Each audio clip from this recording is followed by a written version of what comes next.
Hi everyone, welcome to another interesting tutorial. I'm Dami of T Exclusive Couture. So this is the first tutorial in the series of the blazer tutorials that I will say we are going to be doing, and a whole lot of people voted for this to be the first one, so I'm bringing this first now. So this is the drafting video.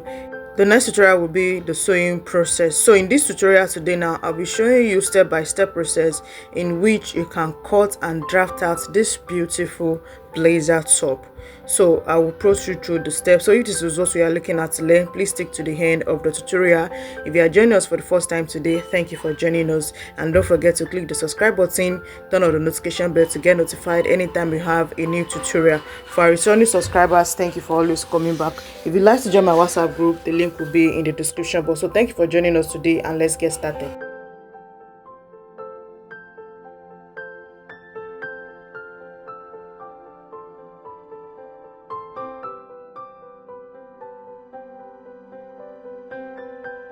We will be starting the drafting of this blazer top from the back because we need the measurements of the neck area. So I have the outline here.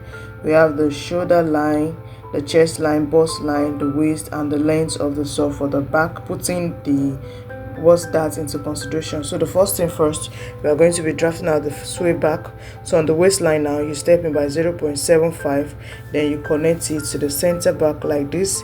So you connect it from the waistline to that point you went in, and also you blend it back to the hip measurement. So that is where we are going to be starting our measurements. So on the shoulder line, you go ahead to input your shoulder divided by 2. You mark it on the shoulder line and also on the chest line, and you connect both lines together. So on the shoulder line, you step down by 1 inch for your shoulder slope and connect it to the 3 inches neck width. For the back, we'll be using the neck depth of 1.25. So you just go ahead and mark it and connect all the lines.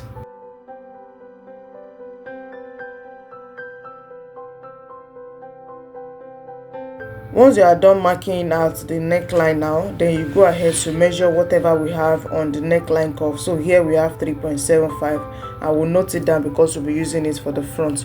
So your bust area now, you measure your bust divided by 4. So you mark it on the bust line. On the waistline, the waist divided by 4 also. We'll be adding 1.5 inches as dart allowance. We're putting that for the back. So you had your dart allowance. It can be 1.5 or 1 inch. So you mark that one also. And on the hip line, you go ahead to measure your hip also divided by 4. The dart on the waistline is not going to be getting to the hip line, so you don't need to add any allowance for the hip line. So you mark the lines now and go ahead to connect the the hip line to the waist and also to the bust line.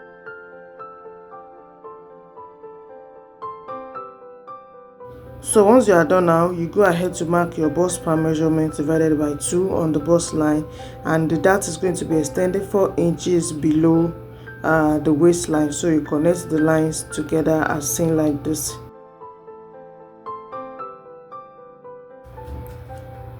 Alright, so you know we added 1.5 inches to the dart to waist measurement for the dart. So you're going to be splitting it on both sides of your dart line. Then you connect it to the bust line, and also you 4 inches below the waist measurement. So you mark it and connect it also to the 4 inches below the waist measurement. So you can just go ahead and extend your bust span measurement line. You extend it down because this dart is going to be a cut through. So you can just extend it down and mark it like that, so that when you want to cut now, you know where to cut.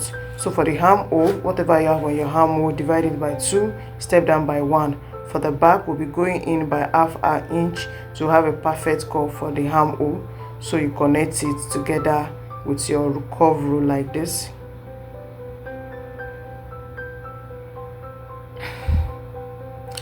Alright, so for the hem line now, we are going to be stepping up by 2.5 inches for the curve we have on the hemline. So we use 2.5 inches now.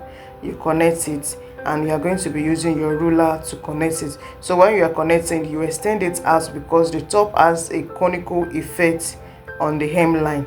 So from that part we went out now, you are going to be adding 2.5 inches. So we use 2.5 inches for the extension on the hip area like this, then you go ahead to connect it to your waist. So this is for the conical effect that the top has on the hip area, on the hem. So once you are done with this now, our dart, we are going to be making it a princess dart. So also we are going to be connecting this now to the armhole. So when you are connecting, make sure that the back is not bulging, so that when you are sewing, it will not have any bulge effect at the back. So once you are done with this now, you can go ahead to label each of the parts, the center back and the side back, so that you can go ahead to cut it.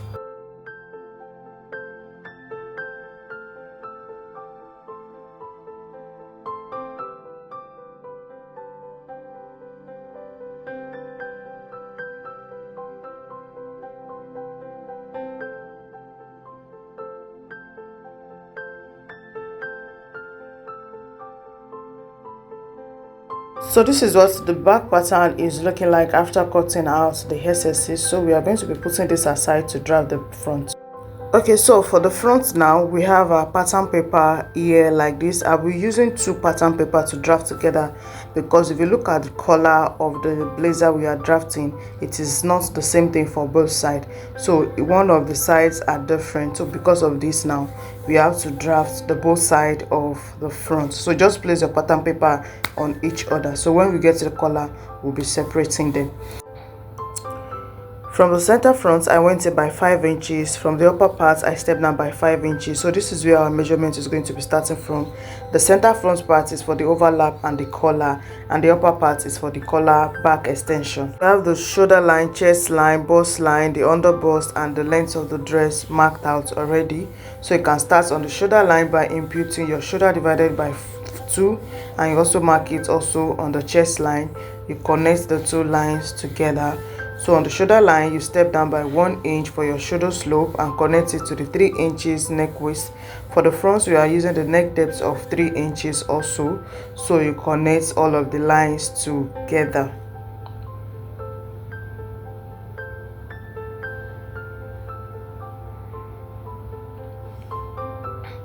Okay, so for the bust, you impute your bust divided by 4. On the waistline, the waist divided by 4.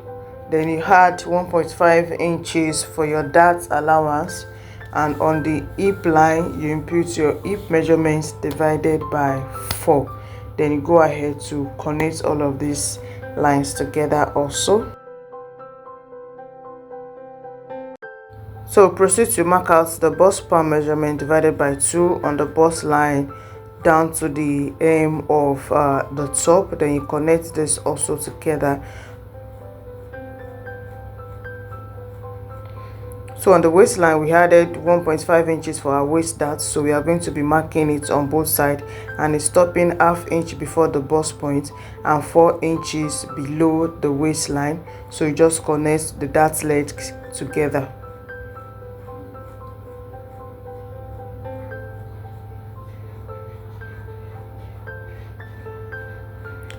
The bust dart, that's the difference between the front and the back half length, is 1.5. I put this in consideration when I was drafting the back. So please don't forget to reduce your back waist by the bust dart. So on your armhole, you proceed to mark out the armhole, and you also connect the lines together.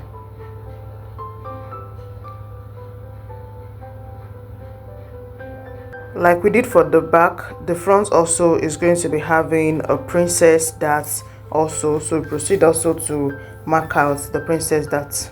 After you are done marking out the basic bodies, now we can proceed to make alteration to our pattern. So from the center front now, you step out for that 5 inches we had in the front by 3 inches. That is for the overlap that we have. Don't forget, it's a double-breasted blazer top. So you are going to be connecting the 3 inches down to the hem from the neckline. So after you have marked that out, now we are going to be deciding on where we want the opening, how open you want the collar, the lapel collar to be. So here I first made it to be in between the bust line and the under bust line, but it was after I drew out the line I noticed that it would be too open and I don't want it to be this open. So later I made adjustments. So you see, this is the first one I first marked out. So here I noticed that it was too wide, so I made alteration to that. So instead of making the opening to be between the underbust and the bust line, so I'm making it to be on the chest line now. So from the chest line now, we'll connect it to the neckline and we'll make the extension to cut through the 3 inches overlap that we have in the front. So with this now, this is more perfect and it will not be too low when you are done making it. Alright, so once you are sure of what you have now, you can just go ahead to mark it out well. So I'm highlighting it with a different color of marker so that we know which one we are going for. So now that we have the neckline and we have also extended it to the upper part, so with this now we can proceed with our drafting. Okay, you know, when we drafted the back neck, we measured the back neck to be 3.75. that is going to be the height of collar extension to the back. So from the shoulder line now, on that extension we made, you are going to measure the 3.75, then you are going to be squaring a line to that point, that 3.75 that we measured. So once you draw another line now where we are going to be measuring how wide you want the collar to be, so be making the collar to be 3 inches wide. Sorry, I did not know that it was a bit off camera, so please just follow the explanation. So be using 3 inches for the wideness of the collar. So from that wideness now, one side of our collar is a short collar, so we'll be connecting it using this curve rule now. So from that 3 inches now, we'll be connecting it down to the center front. We have a seam like this. So this is going to be for one side of the lapel collar. Once you are sure of the shape of the short collar now, you can just go ahead to highlight it. You know, I drew it out with pencil first, so I'm highlighting it because I'm sure. So this is for one side of the lapel. So after we are done with that now, before we separate this side from the other one, we are going to be making the design on the hemline. So you notice that from the collar, from where the collar stops now, where the button is going to be, there is like a shape, a V shape in the front like that. So you are going to be marking it. So now from the hip line, from the length of the top now, you step down by 5 inches, which is going to be on the that line. Then you are going to be connecting it to that place where the lapel collar, the short collar stop. So you connect it there as seen like this. So that is going to give us the V shape that we want.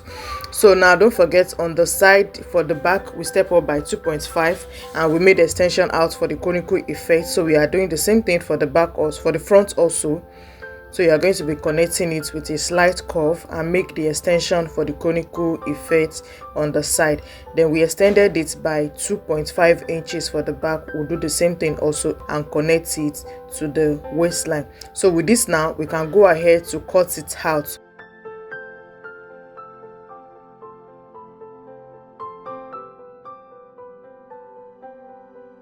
Alright, so I cut it out on the hem and on the side. So now the lapel collar now is for one side, so the other side too is going to be making the same cutting we have for those fronts, but it's just that the shape of that one, because of the asymmetric it have, the scallop effect it have, so we are going to be cutting the side front is also going to be the same thing with the other side. So I'm cutting the side front here out. The other part, the center front now, I've gone ahead to trace it out, so it's showing on the other side of the paper that we are using to draft the other collar that has the scallop effect. Every side is the same thing except for the collar area, because one is a short collar and one has a scallop effect. So that's the only difference. After cutting the side, I have to separate the two parts. That's where the collar is going to be. I separated it. So the short collar that we are done with now, I went ahead to just cut that one out. So this is what this other side, the one that we are done with, the one with the short collar, this is what it's looking like. So when you close the short collar, we fold it in now, this is what you are going to be getting. Don't forget it has an overlap in the front. So this is what this is looking like. So you keep this aside to continue with the other side. So I traced out the lines that we have with marker so that it will be visible to us. So now if you bring the side front, it's going to be the same thing. The only difference is just the scallop collar, which we are going to be dealing with now. So we have the center front line, the collar line where it cuts through. So now we are just going to go ahead to mark out the collar following the one in the picture. We are trying to recreate the one in the picture, so I've not practiced it. I've just jumped on the tutorial, so we are doing it together. So just put the picture down and I'll be looking at it together as we are going. Okay, so we can start tracing out following the picture to have the scallop effect that we have on this side of the collar. Don't forget, it's my first time of also doing it, so I was just doing freestyling. So just let your creativity, the creativity in you, let it come out. So, and if you are a very artistic person, and this is going to help you. So here I was just trying to correct it. I want it to be perfect, so I was just trying. So I can't really explain how I do write the line, but if you just follow through with the picture, you should be able to get something out of it. And with this I drew house, and when I made it, I saw it, and it actually came out very nice, which you'll be seeing in the sewing tutorial. So after a whole lot of cleaning and redrawing and all of that, I was able to come up with this. So with this I came up with, now I will just go ahead to cut it out, then we'll see how it looks like before we transfer to the pattern paper. So this is me cutting it out. So if at this point you are yet to subscribe to our channel, please don't forget to do so. Comment on this video, like, and also share the video. Thank you. After cutting out, now this is what it's looking like, and I think it look a whole lot like the original design that we are trying to replicate. So if you bring the other side of the front together now, placing the overlap on each other like this, so you see that it actually look like what we are trying to recreate. So if you are able to get it up to this point, I say thumbs up to you. So we'll put the side front together like this. So now this video is long enough, so in the next video, now in the next tutorial, I'll be showing you the process of how to sew and how to cut on the fabric and how to put the beautiful blazer together. So thank you for joining us in our class today. I hope you're able to learn something new. Please don't forget to comment, like, and also share. Thank you for joining us today, and we'll see you in the next class.